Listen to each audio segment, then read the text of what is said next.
So our first panelist is Mr. George Bamgemereire. I've already mentioned that he's a lawyer by profession. He has worked both in the public and private sectors. He started his career as a state attorney, grew into a senior state attorney. He worked in Arua, in Mbale, and then from there, he went on to join the private sector. He joined Shell, worked for Shell International here in Uganda, in Mexico, and in the UK. And there he served in both the legal departments and the human resource department.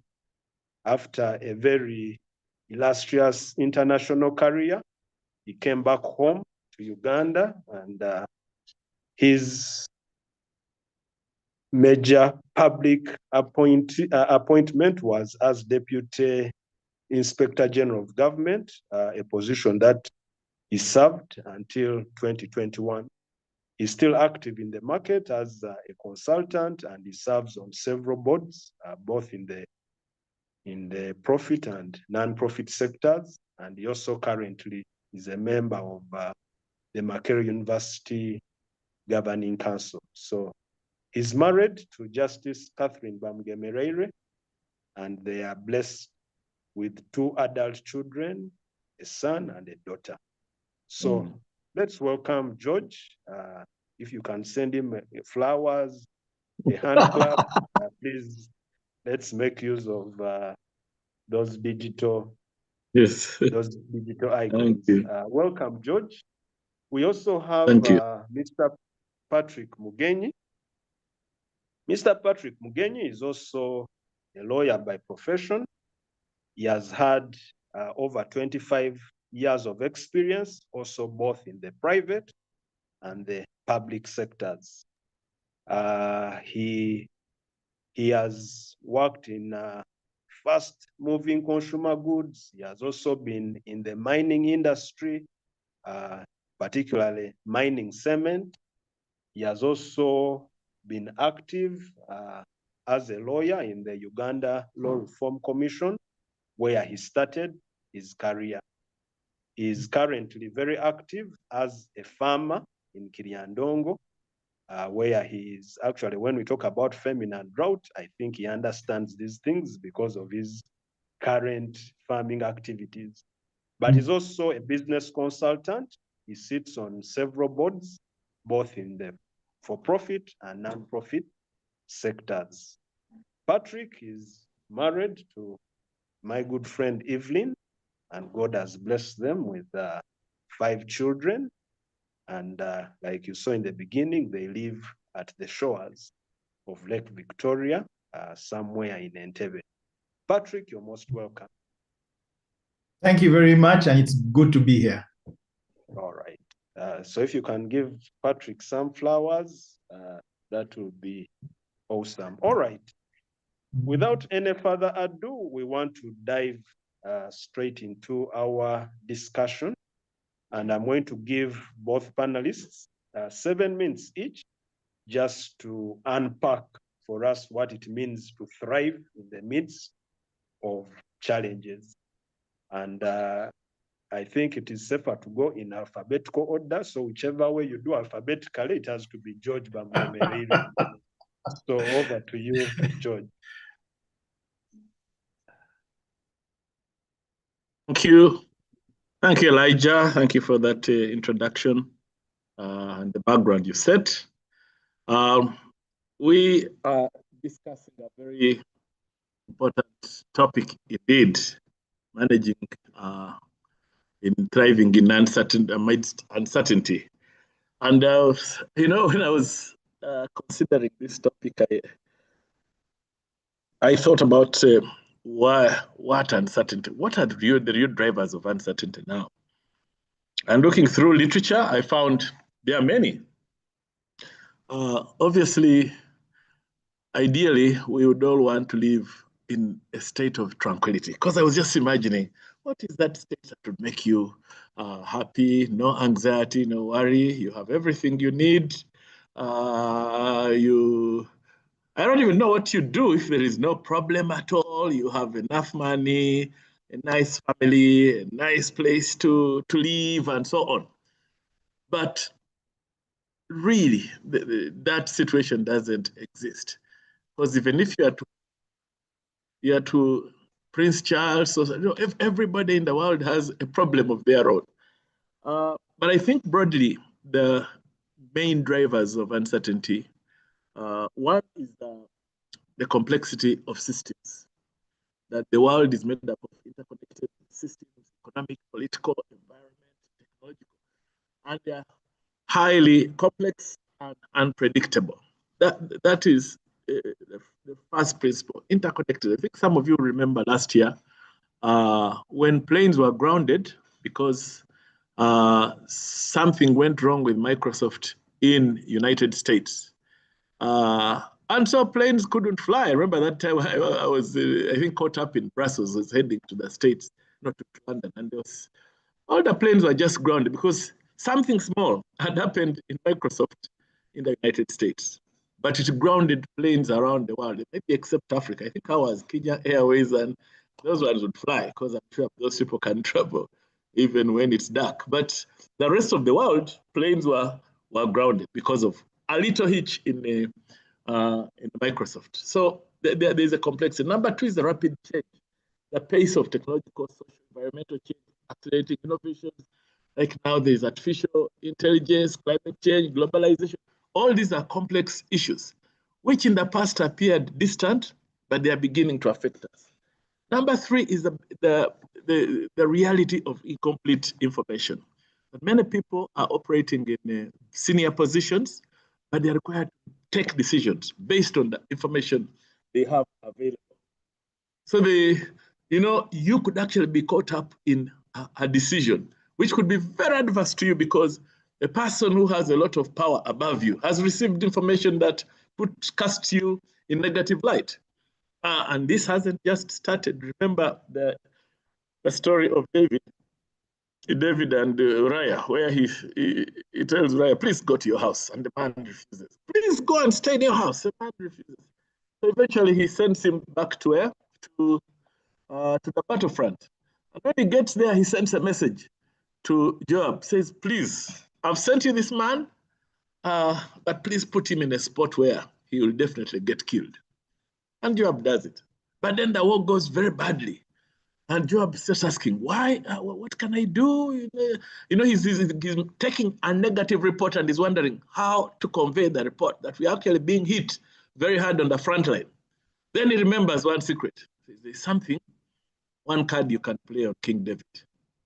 After telling him how many put, he say, but your man Uriah has also died, knowing that what? The reaction would be internal would be, oh, so at least you've achieved one thing you've gotten rid of.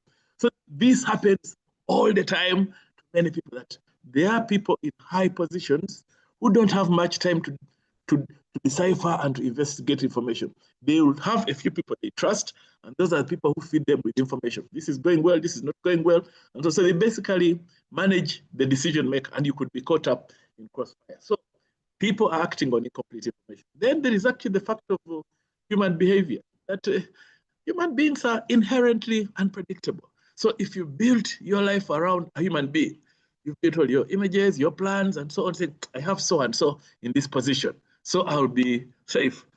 Yeah, the person, yes, could change behavior, and that could affect you.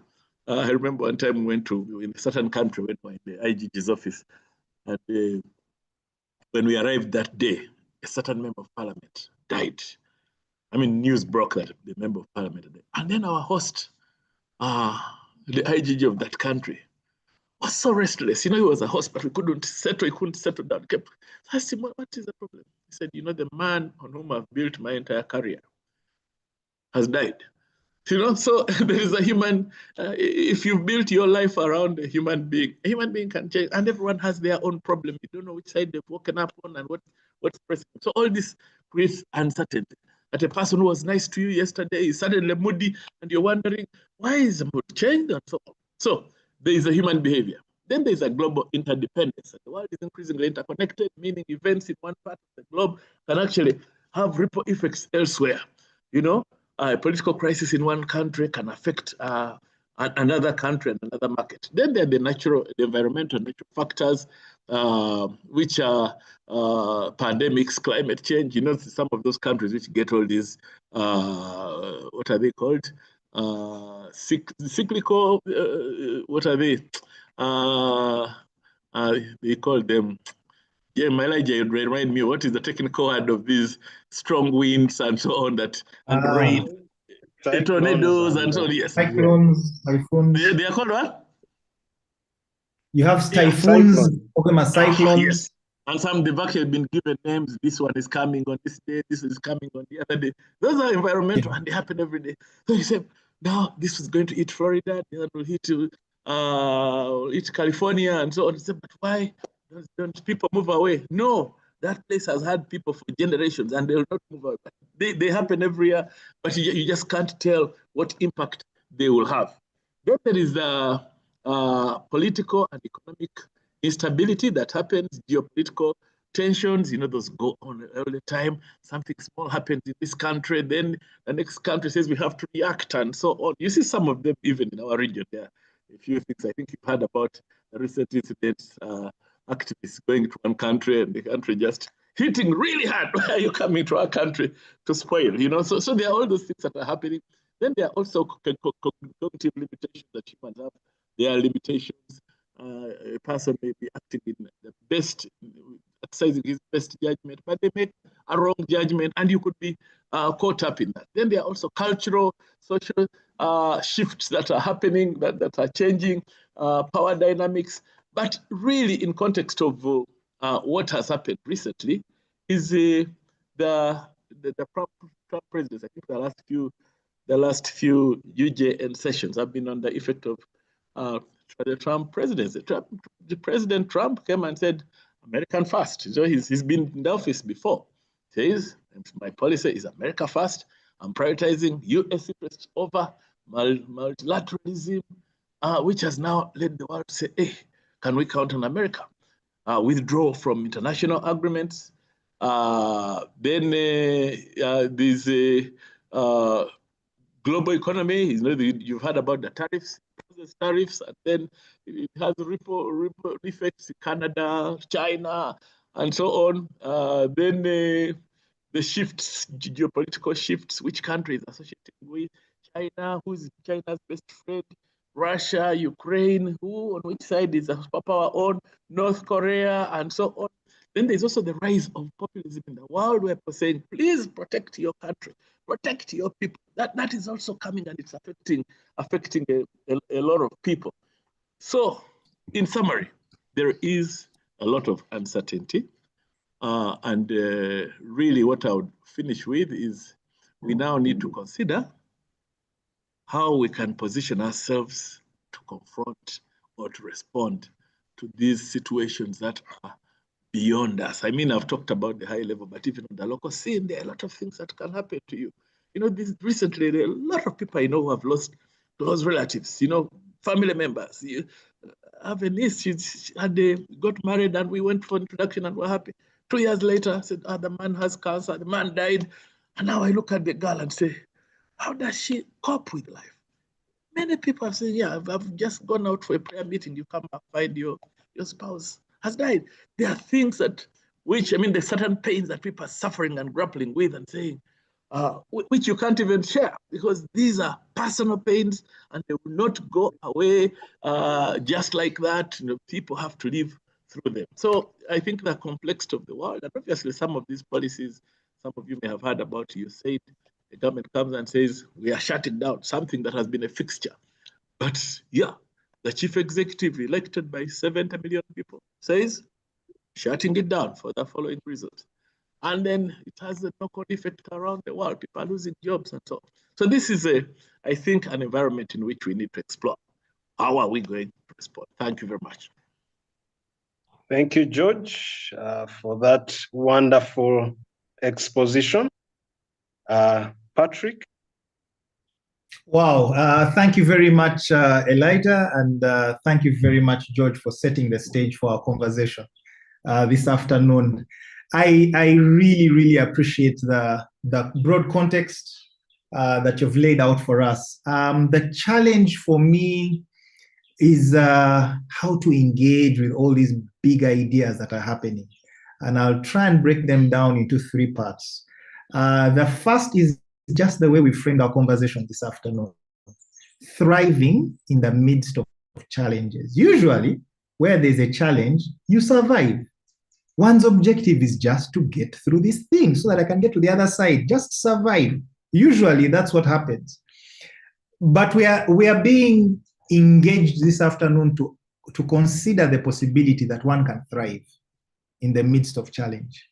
So is that a paradigm that we can change? George has laid out for us a really stark picture, globally, bringing it down to the region, bringing it down to where we are, where we're situated. Things are more uncertain today than they've ever been before, certainly in my lifetime.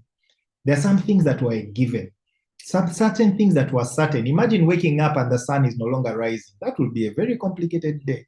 So there are some things that are almost as certain as that, but they've changed. One of the more obvious ones that George already laid out for us is impacting us in such amazing ways. So with all these changes, how do we thrive? I think for me, that's something as we get into the discussion. I'm praying that each one of us will be challenged to begin to go back inside and say, but okay, where are the opportunities in the midst of all this pain and difficulty and uncertainty? Elijah at the very outset reminded us of the prophecy that Pastor Laban laid out. I remember when I first heard it, I was not comfortable. I was wishing that it was somebody I didn't know who was saying those things. And then I would easily file it conveniently somewhere away. But this is Pastor Laban Juba. He's one of the most respected fathers in the house today. And when he says something like that, you can be sure he has heard from God. The question is, what is our response? How do we locate ourselves in the unfolding events? What is God saying to us? So the second thought I'd like to leave us with is this idea that we must hear God in the midst of this crisis to be able to adequately respond. Looking back at my own life, whenever I've gone through a crisis, I tend to do best when I have a word from the Lord. When I don't have a word from the Lord and I'm trying to figure this thing out, I inevitably end up creating more problems. I end up struggling harder than I maybe should have. So I think the second thought for us to consider is, have we heard from God, even as we take note of the fact that there is a lot of volatility, there's a lot of uncertainty, and things are changing. One of the examples that George shared just now is one I never thought would ever happen. USAID, jobs in USAID can go. Is it possible? You have a USAID job, you've arrived. I grew up in a time where you've arrived. That was it. What was the whole point of this whole work effort? If at the end of the day, you can be given 3 months or 2 months or however long they've been given to go home. At least I know one good friend who's been affected and others are on the way. So there is significant change and it's affecting us in very real terms. Do we have a word from the Lord? Can we make the time to just go before God and say, what does this mean for me? What does it mean for my family? What is it that you're requiring me to do? I think that's where we'll find safety. That's where we'll begin to find the ground under our feet to know what to do next. Otherwise, it can be very, very, very traumatizing. And the last thought I'll just flag early on is this quote from Winston Churchill. I think it's attributed to him. It links a bit to the first one. This idea that you never let a crisis go to waste. Never let a crisis go to waste. He's one of those leaders that distinguished himself in time of war. He was somewhat ordinary outside of the war effort. But once Britain went to war, he really distinguished himself as a wartime leader. And we talk about him largely in those terms today. And as we have this conversation this afternoon, I pray that we would challenge ourselves and just ask ourselves, what opportunity can we really get out of this crisis? Because we have accepted that there is a prophetic context in which we are operating. And for many of us, it's beginning to impact us in very hard terms. Therefore, have we had God? And can we have the right attitude that says, I'm not going to let this crisis go to waste? It is a crisis. It can break me. It can make me give up on this whole adventure called life. But maybe there's another way of looking at it. And as we have this conversation, I hope and pray that we'll live encouraged, we'll live holding on to something that demonstrates that this God we serve is very, very faithful. Regardless of what we face, he'll see us through. So those would be some thoughts that I would add to what has already been shared. Thank you. Thank you. Thank you, Patrick. And thank you, George, for those opening remarks. What I can say in summary of what you've both said is that when God created the heavens and the earth, he ordained night and day. I think as human beings, we love the day, but night also comes.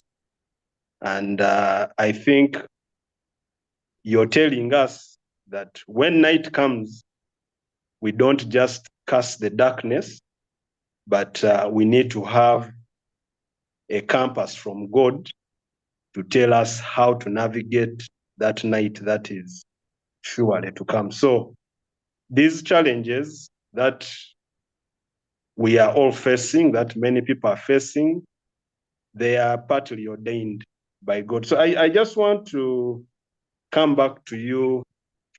I'll start with you, Patrick. Are you able to share with someone who is here and is wondering that, so how do I get that word from the Lord? Yes, it looks like God has the solution, but we've been here languishing. He's not speaking. So how do I get that accurate word from the Lord? And how actually do I know that it is God telling me this is the way walk in it? Yeah. Wow, that is a question that never goes away. How do I hear God? Can I be sure that I've heard him? Maybe I'll start with an example from my own experience. I at some stage lived and worked in Thailand for multinational, and life was really good. Life was very good. Those of you who've worked in expert roles, you can attest that I'm following in the serious footsteps of George and others who opened their way. but the life of an expert is quite exceptional. You come from Kampala, all the potholes, all the hassles, all the difficulty of life in Uganda. Suddenly, you land in a place like Asia. In my case, every morning before I left my home, somebody was saluting me. I'm in private sector. This is a private sector role. I get to the gate, someone else insists on saluting me before the car can leave the compound. So I've been saluted at the door. I'm now saluted at the gate. I get to the office. At the gate, somebody else has to salute me. And it's a very sharp, snap salute. This is now number 3. This is my daily routine. I get to the door. Somebody else is driving this car. I'm not allowed to drive. Even though I can drive, I'm just not allowed to drive. I get to the door. Somebody has to open the door for me. I get out of this. Somebody runs and holds the lift for me. Private sector. And you just say, oh God. The Psalms begin to grow without any effort. You will worship nicely. In the middle of all this, one morning just before I went to work, I thought I heard God say, get ready, it's time to go home. This was I think it was in July. I don't have my journal here, but I recorded it. But I may be off a little bit, but I think it was like in July of that year. I was just not happy. Of course, I bound. I said, no. This story must go on. This story leads to greater things. From here, I can only rise. I was not happy with it, but it was a very clear, still, let me call it a thought. Now I can call it a voice. I can say, okay, God spoke to me. But somehow it was firm enough for me to record. I took a note of it in my prayer journal that day. I thought I had something. So life goes on. After about 3 months, slowly the rumors begin circulating in the organization. Those of you who work for big organizations or maybe even government, news comes from afar and it comes in whispers and waves. Eventually it reaches and a decision has been taken to take back all expatriates to their home countries, because the global, at that time, the world events were very negative towards the company. I think we're just going into the global crisis, the 2008 economic crisis. That was a global event. And that kind of touches on what the setting George has laid out for us, that we are actually in similar times, where through no fault of your own, things are contracting around you. The walls are closing in. Long story short, we were all moved to our respective homes. I came back to Uganda, but there was nothing in my results, nothing in the performance of my business unit, nothing that suggested that it was time for me to go back home. But I heard God like a whisper. So as I remember sitting in Dubai waiting for the connecting flight back home, and our children were little and were playing at my feet, and I was just asking myself, God, where am I taking these people? Where am I taking these people? Why? Why is this happening? I wrestled with it, but the thing that kept me was this idea that many months earlier, God had prepared me. I didn't like the news, but I heard it. I can confidently tell you I heard it. A few weeks after we came into Kampala, I was praying one morning. We were housed opposite the Sheraton. I think they are now called Golden Leaves Apartments. They used to be part of the Sheraton. So they had apartments there and were kept there for some time as our furniture came. I was on the rooftop and I was praying. And God spoke to me very clearly. I had this sense, what do you have in your hands? So he began to lead me down a very interesting path I'd never considered before. It was more entrepreneurial. It was trusting him for things I had never done before. So a long way to try and say that God speaks to us in the regular rhythms of our lives. Let's take those steps of faith in response to the nudges we feel in our hearts. Like in my case, it can be like a thought. For some people, it's much sharper and much more clearer. At least in my life, I've had an audible sound at least once. So he'll speak to you. It may even be a dream. But those nudges, we have a role to play in response. When you get that nudge, take a step of faith in response and see God prove himself. So hopefully I've given something to work with in trying to answer the question, how do I hear God? So I think I had God, and he led me down a series of decisions and has kept us throughout our journey back home. Thank you, Patrick. I think, thank you actually for sharing from your own experience. I think that really makes it quite clear and brings it home. For our participants, if you have a question, feel free to put it in the chat. At some point, we'll be able to get questions from the audience. Uncle George, you are a global apostle, having worked in all these places. And even in your introductory remarks, I saw you went for the macro picture. And someone sitting here in their sitting room is wondering, and because from all these explanations, we can seem like we are just victims of a much bigger game out there, which we do not know about. We do not know the players. So are you able to bring this home that, yes, there are all these global forces at work. There are all these mighty things out there. How do I relate with this as an individual in a way that makes me partly in control of my destiny, so that I don't just give up and say that let Donald Trump rule the world. I'll wait for the results. But how do I, as an individual, actually navigate these forces, which are much bigger than I can even comprehend? Thank you very much, Elijah. And thank you, Patrick. You really almost moved me to tears because I've seen those things happen to people. I really, before I answer Elijah's, I remember a story like that happened to one of our friends. He'd been posted to Mexico as an expatriate. For us, we're sort of junior in the hierarchy, in the pecking order, we're quite down.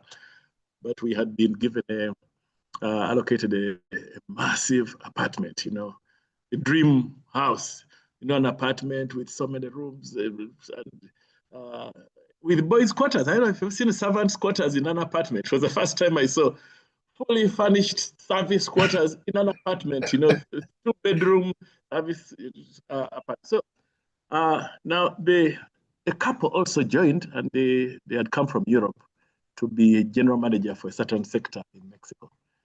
And then, there are some countries which are really nationalistic. When you go to those countries, the people will be challenging you why you are there because they believe that they can do those things themselves. So this man arrived, and his wife became a friend of Catherine, and she talked to Catherine. She said, "Hey, people, so you live in an apartment?" Catherine said, "Yeah, that's our level. That's our entitlement. We live in an apartment." Said, "Anyway, for us, we've been allocated a house where the company is paying $10,000 for rent a month, And I said, wow. Then 3 weeks into the role, the top man from London flew in. Somebody apparently from Mexico had gone to him saying, "You are bringing a foreigner, but a foreigner does not understand our culture. This business deal is going to fail." What we've talked about is complete information. And this project was so big, that country has a lot of reserves for gas and oil and so on, which are kept quiet about, but they exist. The man flew in from London, no notice, showed up lunchtime and said, "I need to interview a local Mexican for this person's job." The man had brought his children, had brought his wife, and I saw the wife had said, "Yeah, we are moving in, the children are going to start school," and so on. So that boy came to me and asked for a lift the next day and said, "This is the worst thing. Yeah, I can't even do this to my worst enemy." And I remember the pain. I said, "They're telling you, sorry, you have to go back to your country." This is hardly 2 months into a role, but somebody had come saying, "This is so important to my job," the person in London, and the guy was sent away. So there are things like that happen. But yes, the question you ask is, what do we do? There is a word that is used, whose meaning I recently understood. It's a word called resilience. Resilience is defined as the ability to cope with a challenge, but also to recover from setbacks. The recovery is what I didn't know, but the concept of resilience is one of those things that we need. First of all, to understand that we are not the first to experience these things. People have lived with challenges and uncertainties through history. You remember the story of Abraham. He also had a word from God, and I don't know whether it was loud, but Abraham had, "Leave your country." Is this Genesis 12? "Leave your country and go to a place that I will show you." Just imagine, poor man. I don't think Abraham was even educated. But he hears this word, "Just pack up your things." These were wealthy men. Uproot yourself, your cows. Just imagine our pastoralists here. If you tell them, we have a few of them who have thousands of stock, please just leave this area and go to Sudan or something. Go to a place that I'll show you. So just imagine the anxiety. Then, of course, there's a Joseph story. It's just full of uncertainty. From the moment he's sold by his brothers, then he gets a good job, and he thrives. The man had a blessing. As he's settling down in a powerful job, then again, a problem not of his own lands him in jail, innocent man. Last weekend, I was passing through Cairo, and the man was showing me, saying, "You see that house? This is the old Cairo. That's old Cairo. Those houses are over 1,000 years. And I was thinking about Joseph. I said, now Joseph must have been in a prison, in a basement somewhere in, and that place is so hot, I know that it was hot 3,000 years ago, but very, very hot. And I said, the poor man was living in the underground. We don't know for how long, but he had to be resilient to live there. And what saved Joseph? It is that God was on him and had given him a certain skill. I know that it's a gift or skill, the ability to interpret dreams. That was Joseph's way. That was Joseph's path out of jail. That a big problem happens. A king can't sleep. He has this terrible dream, and nobody can interpret it. And then word comes through, a rumor again, which Patrick is talking about. A rumor starts.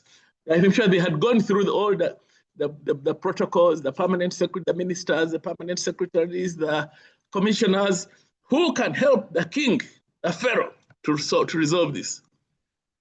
And after they've gone, maybe the commissioner of prisons, word gets to him, says, among your inmates, isn't there somebody who can help? And then word gets to him, says, oh, by the way, there is what?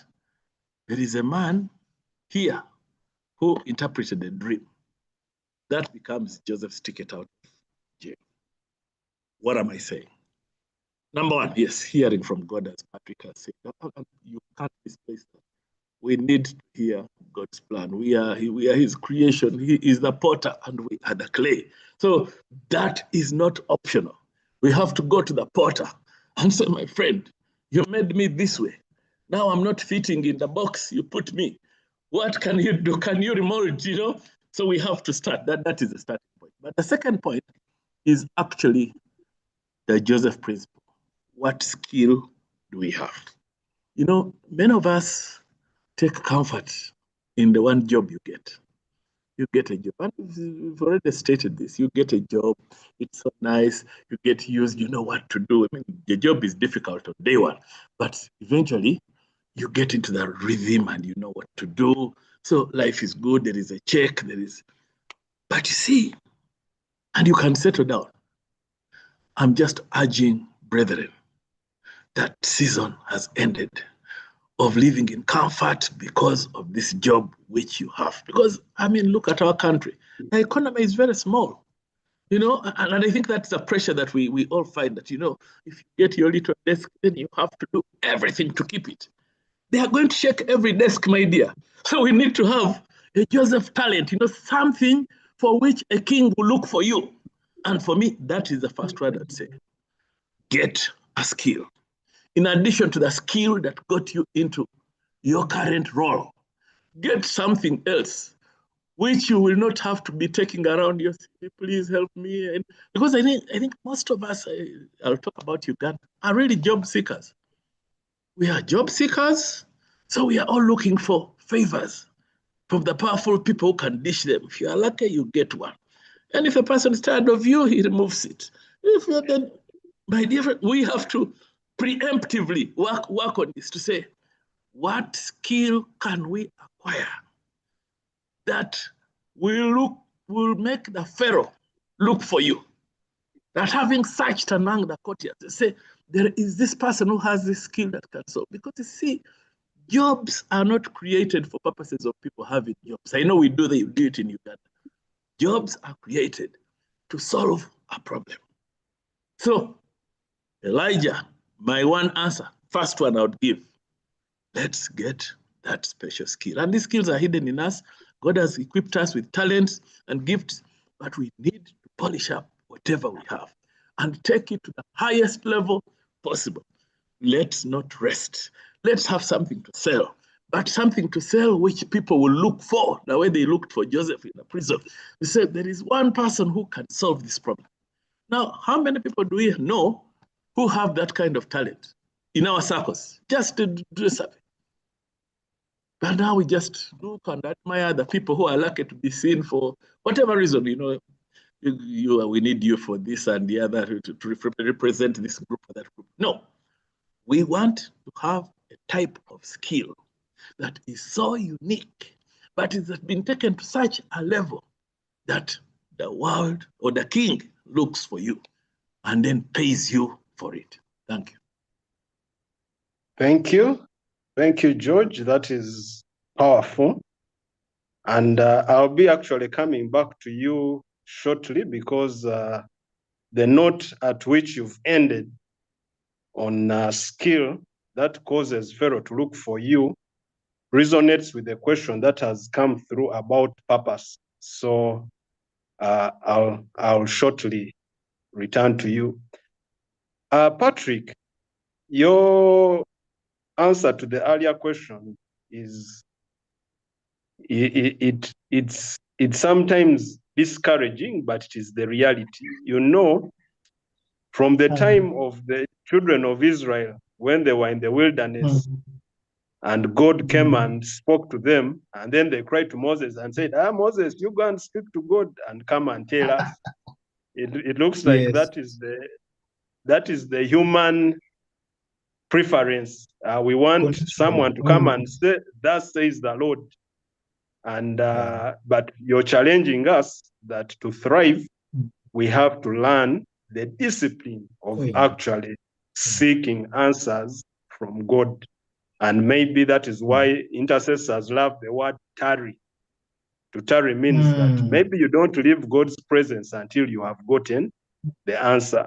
No one is going to come and give you the instruction. You have to get it from God. But now, Patrick, there's a question that Joy Boaz has asked in the chat, and I want to enrich it and ask this. God sent his servant in 2020, and probably God sent his servant who told us about challenging times, about the drought and the famine. What happens if actually I received an instruction from God, which I have ignored all these years, and I find myself in a crisis, which I am sure that partly might be because the word that God had sent ahead of me, I ignored it. So the question is in two parts. One, how do I know when I have missed God's instruction? And how do I put it right? And this is just to put it in context. There are problems or crises that come because God has allowed shakings. But there could also be crises that come because I am in the wrong place in God's agenda. So if you can throw some light on that. Well, yeah, that's such an important question. And I think if we are honest with ourselves, it happens all the time. It happens all the time. It's very easy to do what we want, what we think will work for us, what we've planned, and be less sensitive to what it is God is actually saying, whether corporately, as a body, or even individually in our walk with God. So that's why those who are better at following his instructions really stand out. There's just a grace on their lives that is very instructive to all of us. And I think the challenge for us is to get better at obeying faster, as opposed to modifying instructions. The instructions are quite clear. Let's just say, yes, Lord, here I am, send me. A few thoughts. First, with regards to if you've missed a word of God and you've gone your own way, it's been a while, how do I know that it's because I've missed that word and maybe it's even made more complicated by a corporate word such as the one we have now, where we're in a season of hardship. It's going to be tough. I think one of the things that will be clear is a loss of fruitfulness. You will not be as fruitful in that season. When you're walking with God, regardless of how difficult things are, there is a peace about you. There is an effectiveness about the things that he has called you to do. And when you're walking in disobedience, there is a there is the exact opposite. You may not call it disobedience, but anything short of obedience is just that. So I would say two things. One is loss of fruitfulness. The other is an absence of peace. You'll be uncomfortable. The more time you spend in prayer, the more you begin to realize that I'm really not in a good place. Something needs to change. And it's a bit more than just my physical discomfort. It's something deeper. And that's why it's a good discipline to write down the things that God is saying, because then you can go back and refer to your notes, and maybe it will trigger a thought. Sometimes we forget, and it can be a whisper. It may not be as dramatic a word, but the impact on your life and mine can be huge. It changes everything just because you heard that word. For some reason, I'm thinking about examples around who you marry. I'm not sure why, but so I'll just share that. That's one of the more dramatic decisions we get to take on this earth. Who it is that you're getting married to. Those are not simple decisions. Those are decisions that hopefully we process prayerfully. I've spoken to a few people for whom that over time it appears like there is a massive problem at the decision-making point where they feel like, oh my God, what did I just do? That's a lot more complicated to correct, but it is.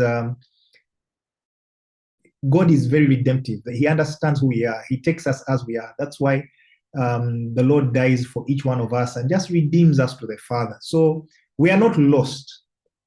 We have hope. So if you're in that season, whenever I go through a season where I'm not following what God is doing, so those are two things that I think we can look to and say, okay, am I being fruitful, even if things are difficult? Number two, do I have the peace of God with me? If those two conditions are negative, then I would ask that you just search your heart a bit and see where it is that we got off track, where it is that we began to take a series of decisions that are taking us further and further away from the will of God in our lives. I think there is also something to be said about the broader context. This idea that we are operating in a season where a word has come forth, and we're going to have 7 years of difficulty of framing. God is quite amazing in the way he relates with us. And I think in reflecting on this, I try to look at the verse in Genesis that speaks to Isaac when he was before Abimelech. When he tries to deny his wife, eventually it's discovered and so on. There's a very intriguing verse there in that chapter. I think it's chapter 26.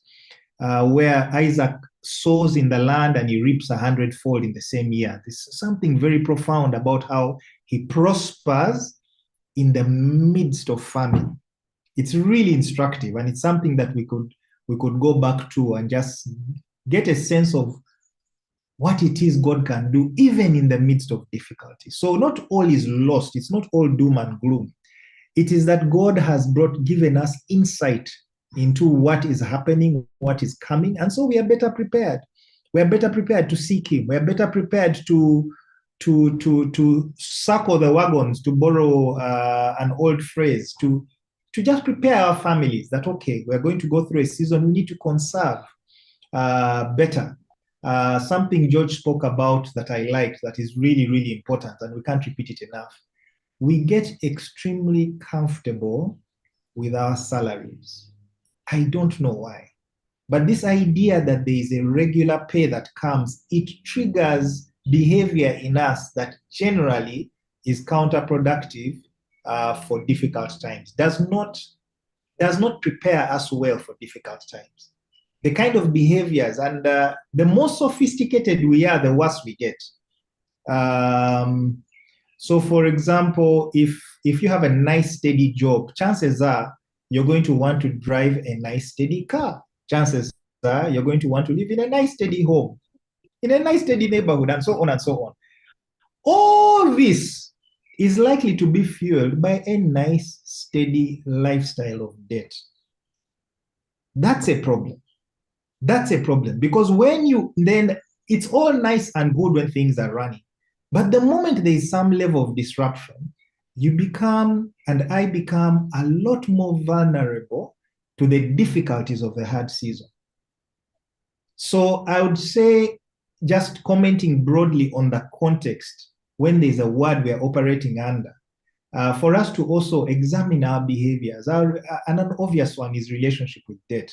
So we are so comfortable with the pay coming in, we are so comfortable with things working a certain way, we begin taking things for granted. Maybe even your prayer life goes down. I don't know about you. When things are really, really good, my prayer life is okay, out of discipline. Just okay. But when things are bad, my God, I have a word from the Lord. Everything I know what's happening. Why? There's just something in the human, we are not as disciplined as we ought to be. So when we are in a shaking like we are now, globally and even personally for many, many people, I would say, yes, you can prosper in the midst of famine. There is biblical example of that. Trust God. Just follow his ways. Trust him to bless you even that. But acknowledge the environment you're in. You need to be a lot more careful. Secondly, there are behaviors that we have when things are running normally that we must re-examine, which is me being polite to say, please change. There's a gentleman I listen to. I really enjoy his work. Grace Munira wrote a book called Destroying Debt. He makes a statement that I laugh each time I think about it. He has a very powerful personal testimony. If you have access, please read the book. He says, debt works until it doesn't. I've never heard that before. Debt works until it doesn't. So we get comfortable. We're in a good job. God has blessed us, praise God. But we are unwilling to take the 10 years it takes to save to buy a car. We need it now. Therefore, we shall borrow at a certain interest rate. We are unwilling to take the 15 years it takes to save to buy some property. We need it now. So we borrow something else. We no longer call them debt. We are very sophisticated. It's a facility. It's a mortgage. It's a, insert your favorite word. But at the end of the day, we are back to Proverbs 22. I think it's 22 something. Borrower is slave to the lender. So the moment we hit hard times, through no fault of your own, you're working hard. You're waking up early every day. You're meeting your targets, maybe exceeding.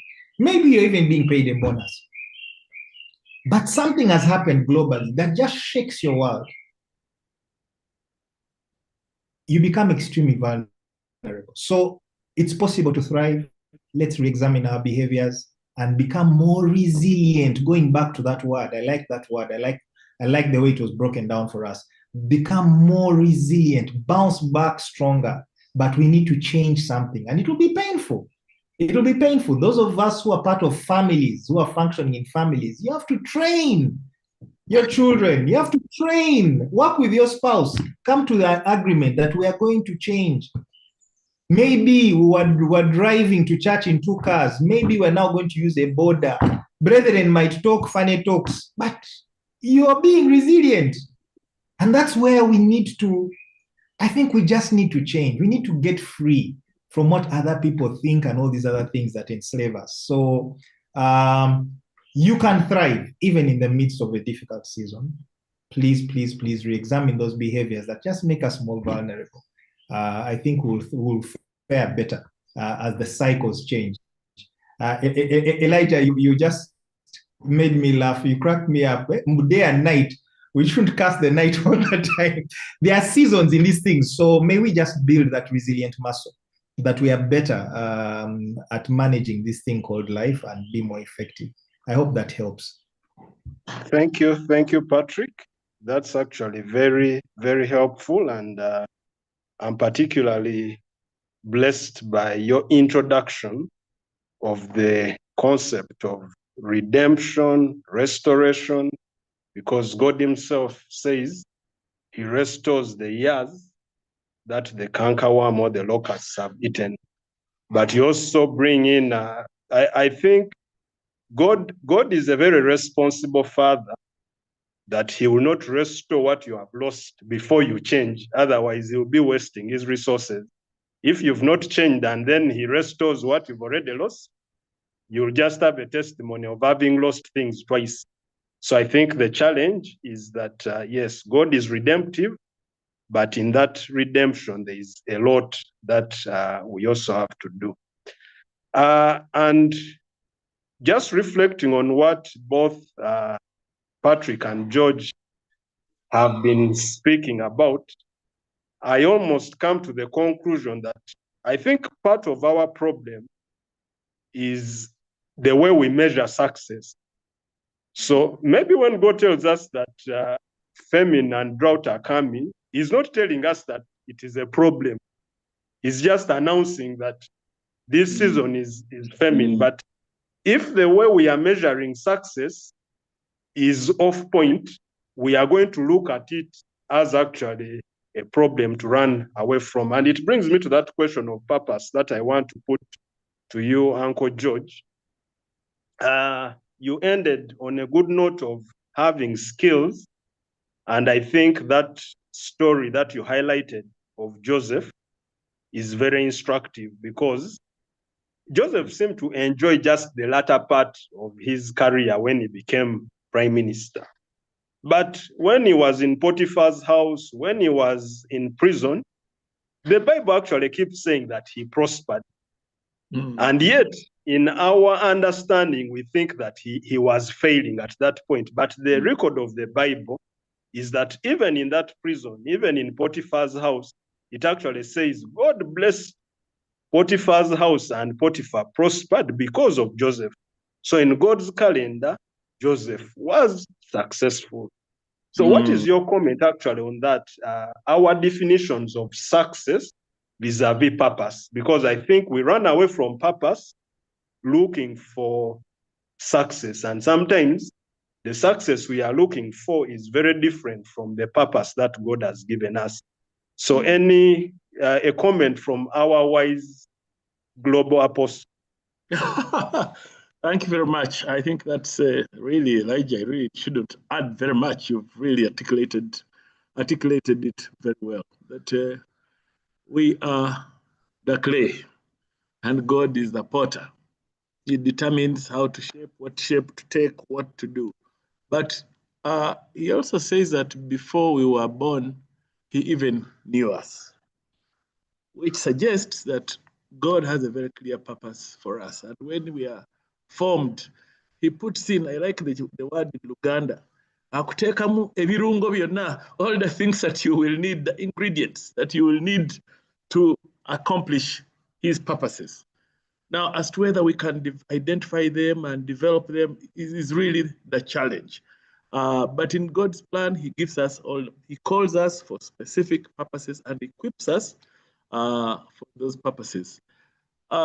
Quickly, I would say that number one, we need to know to work in God's framework, because he has a framework for you. He has a framework. You know, we spent a lot of time developing strategic plans. We will do this, we'll do that, we'll do the other, and work plans and so on. So God has done it for each one. He's put in us our purposes, and we need to find them. How do you find out what your purpose? Yes, number one is try to look at the things that you find easy to do, which others grapple with. Because usually you will know, it's like school, you find some children who know how to do maths, and yet there are those who can't calculate at all. I have a friend who, you know, I used to think that everybody who talks can also sing, but is a friend of mine who he sits in a very high position. He talks very well, but I sat next to him in chapel when we were in school, and the man can't sing Stand Up for Jesus. He tried and outside, yes, this guy is not called to sing, because although he talks and writes very well, but he can't produce a note in music. So there are things that you find easy, which others struggle with, and that's an indicator. Sometimes it can be an express word of God. Sometimes it's God speaking to you in the various ways, through the scriptures, prophecy, from word, but also through others just saying, we see God's calling on you on this side. Why does it fail? Number one, sometimes we just fail out of disobedience. There are times that we disobey, and when we disobey, we really must accept the consequences, because that's part of the restoration. That yes, if you've wrong, there may be consequences, and you're caught, of course, in consequences and so on. Pray to God to give you that the wisdom and the energy and the resilience to go through whatever punishment it is, and that you come back when you are restored. Number two is the issue of a positive mindset. When you know that you are anchored in the Lord, it will actually give you confidence even when you are in the dark season. God will give you the strength to go through the pain. That you must understand that, yes, I'm anchored in the Lord. And of course, the people of the world will teach you. They say there's a way you can teach to be taught positivity. That positivity, which they teach manually, is actually something of the Lord saying, amidst everything that's going on, I know that I'm in the firm hands of the Lord. Whether I survive or not survive, I am happy that I am in the firm hands of the Lord. But the people of the world will say, we can teach you to have a positive attitude. I remember when we just got a posting to Mexico, and we were looking for visas, work permits to go to Mexico. And then we found there's no embassy in Uganda. He told us it has to be Nairobi. And he gave us the forms. Fill this, fill that, and go for all your papers you're taking from primary school. The certification that happens at the college is not enough. You must certify here, then certify to the Ministry of Education, then certify with the embassy in what? In Nairobi. Then we went to Nairobi, and so I remember coming back and telling the boss, saying, I think this is not God's will. Maybe. And I'm telling me, George, you've gone so far. You're in an institution that can solve any problem in the world.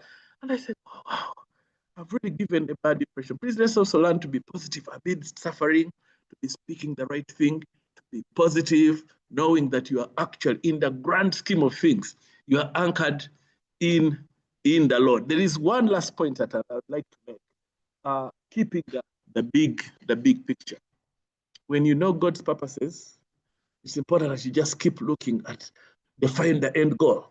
God has called me to do this.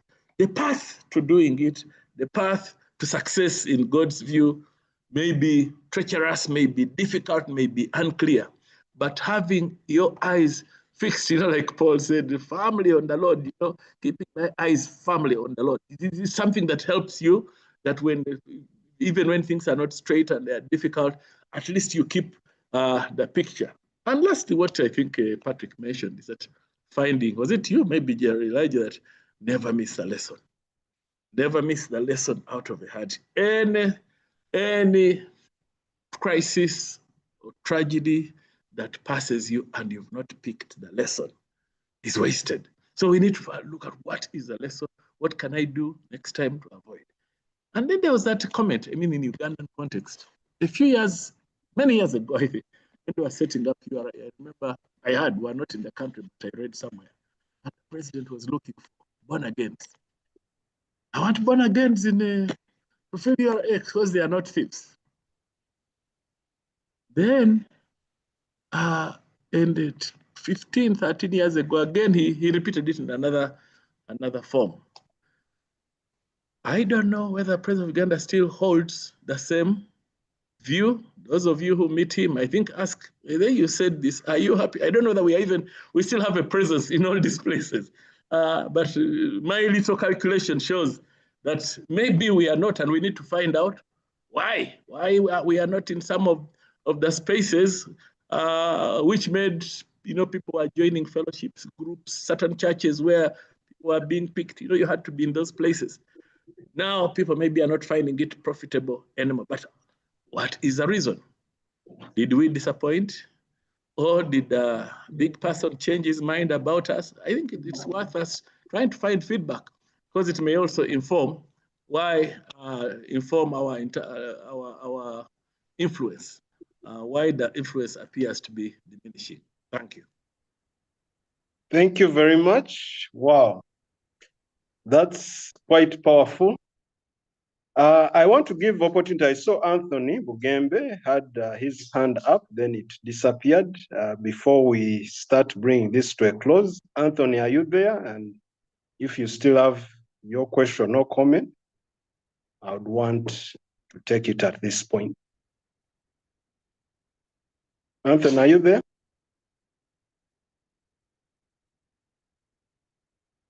Okay. I want to believe.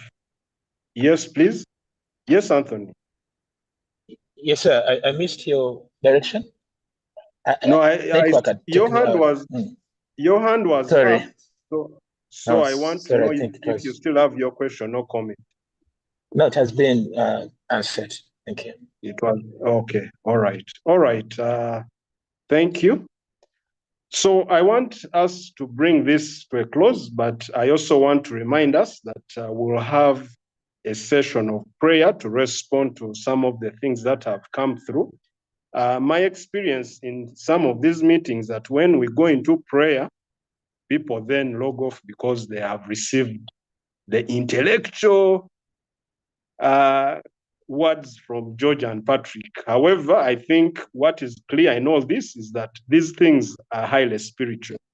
And I want to encourage us that even as we respond in prayer, let's respond seriously, because I believe the organizers of this meeting were led by the Holy Spirit, and there's something that God is saying, there's something that God is doing, and we need to actually be serious, especially in our response.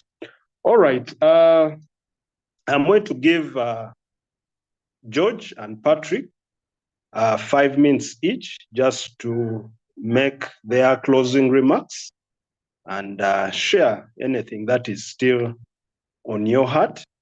But there is also a comment that has come through Aineviona in the chat, and he says that churches are always taking us for prayer and fasting, is meaning young people, but they are not teaching them coding and other skills. And yet you people have been talking about skills. So he was just making a comment. I will allow you people to comment, but I'll also give my comment that the role of the church is to prepare us spiritually. I think sometimes it is wise for us to seek for skills where there are people to give those skills. I know Pastor Anthony Bugembe is a pastor. He may be able to tell you more about the Levitical things than telling you about coding, though he may know about coding. But I will let the moderators say more to that. So let's start with Patrick, your parting shots and any other thing that you would want to share.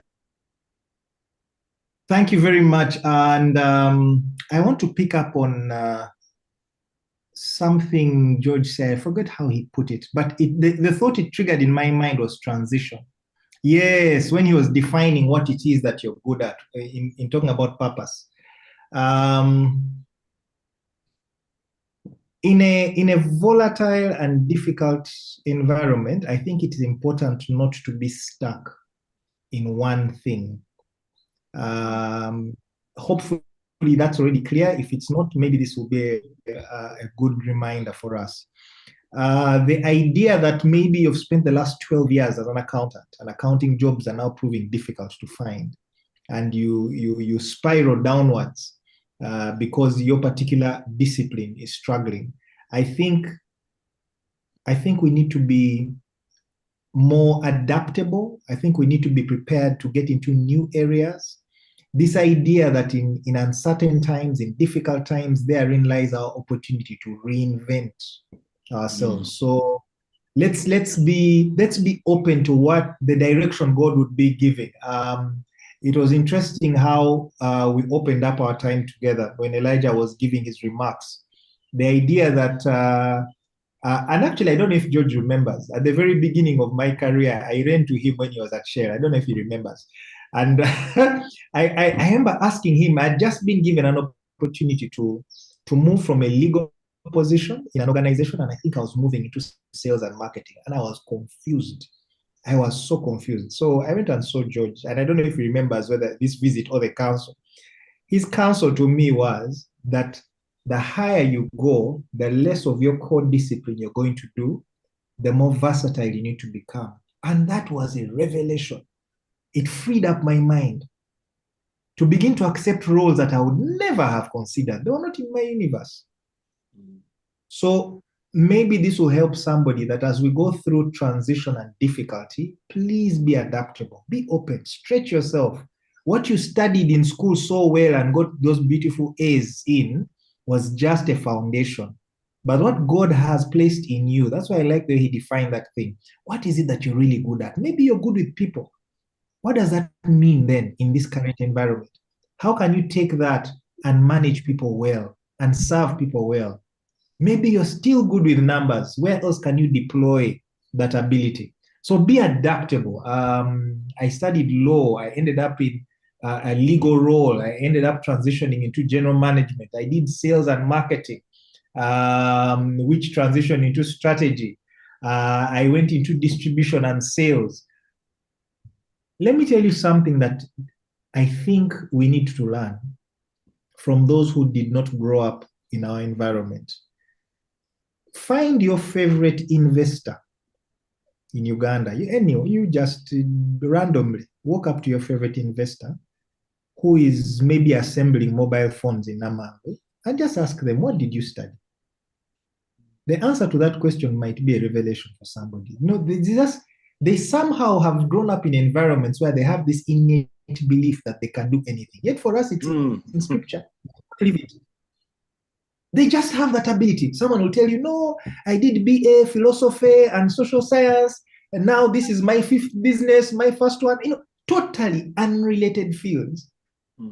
But they have learned to humble themselves, learn, grow in something, and deploy it in the marketplace. We can get better. So please be flexible. Please learn that in a transition, we can adapt. Be ready to adapt. Do something you've not done before. The second thought and my last thought is hope. It has already been mentioned, but let me repeat it. Hope. This idea that we hold on to his word, regardless of the storm that we find ourselves in.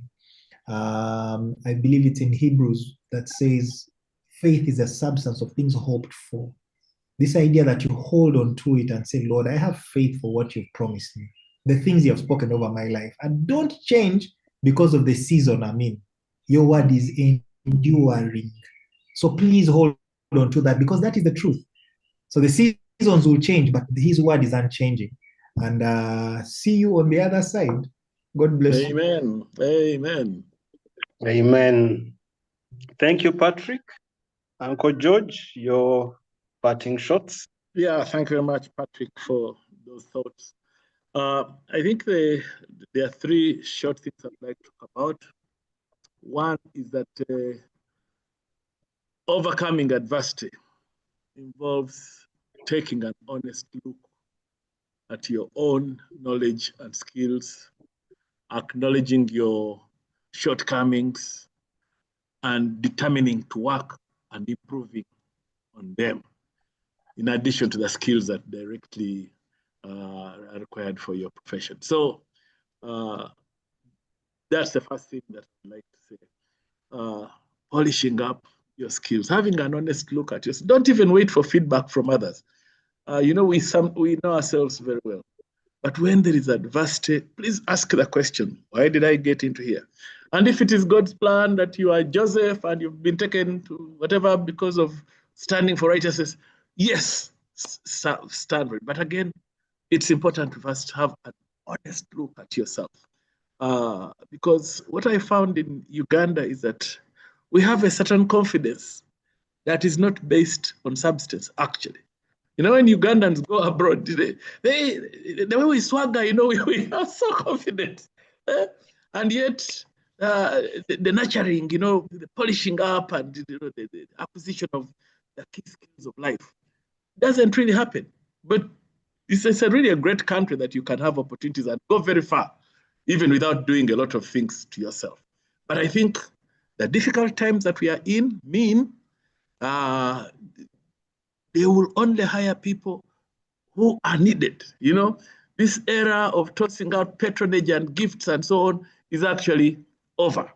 So we must do all we can to be needed, to acquire values that are actually required. I'll give us one little example. Something like speaking, because every level of life has expectations. How do you talk at a level? How do you talk as the head prefect of a primary school? How do you talk as a head prefect of a secondary school? How do you talk as a guild president? How do you talk as, speech is actually an art that you have to learn and to polish and work on. But many times, we all get disappointed. You see somebody, maybe is a minister, you expect a minister who are taught in administrative law, minister is required, every time a minister speaks, is expected to be pronouncing policy. Do ministers do that? Because there are a lot of things, but these are basic skills, and there's nobody to tell them. To say, my dear, you'll actually be a very good minister if you work on how to pronounce yourself on policy or permanent secretary. So that is the first thing, polishing up on skills. The second one is about learning from others. We should have the humility to learn from others. It could be by reading books, by listening to them, by observing, by shadowing, by whatever means we can. Let's learn from others, because there's nothing that happens to you that has not happened to man. Number 3 is also learning to elevate the peer level, as you're growing up, because life is like it's a pyramid, and you know how the structure of a pyramid. At the beginning of your career, you can actually float around, But as you start going up, the number of people, opportunities become less and less and less, and people use all sorts of means to eliminate, to get to the top here, where you are the only one. A lot of things go on. So what are we saying? Learn the language, the skills of people at the right level. And that means find some means of approaching people who have gotten to places where you want to go. And lastly, is to just encourage people. Do not give up. Do not give up. The reason we have all these scriptures about men, and for me, when I read the Bible now, sometimes I cry. I keep saying, if you are Abraham, what would you do? These men, Moses, God tells you through a burning fire, go and lead. These were ordinary men. We now read them as giants. But I reckon many of them, God found them as ordinary, regular guys. Even our man Peter, fisherman. And then when he gets the encounter with all this, the man rises in courage and faces the people of the Sanhedrin, and he's able to reason with them. That philosopher of yours, I don't believe. I believe in the Lord Jesus Christ. And then he performs the miracle. Then he said, but this man, people follow him. So we really have to be able to keep at it. Let's not get crushed. Thriving means work diligently. If one door is closing, and please anticipate, because God normally gives you signs when a door is closing. Some of us just choose to wait and say, let me see. And sometimes they say, yeah, be resilient and stay still. How will they kick me out? My friend, don't wait, because some people normally give you little signs. You are no longer needed. Or we are looking for young blood. Or we are looking for a different skill. Please don't wait and say, until they push me out. Please acquire alternative skills, acquire new acquaintances, network properly in other places. And what I have found very interesting is in the big markets like the UK, we have these headhunters. Now, headhunters, headhunting is one of the methods that people are using to recruit executive roles. But what the headhunters do, they only paid a commission based on the salary of the person they've placed in an organization. So really, skills are now a commodity. So they place all these people in various organizations. What my daughter was telling me recently is a headhunter who took her there a year ago has already popped up to say, by the way, are you happy? Because this one up, they want to take them elsewhere. Because they keep getting them, they commoditize the talent, but you must really be very good. That when they take you CV to a place, they say, this is substantial. Then they get a fee, everybody is happy, you are happy in a bigger salary, bigger job, and they've also got their commission and so on. So I don't know what I've been saying. I'll stop there. God bless you. Thank you, Uncle George. Thank you, Patrick.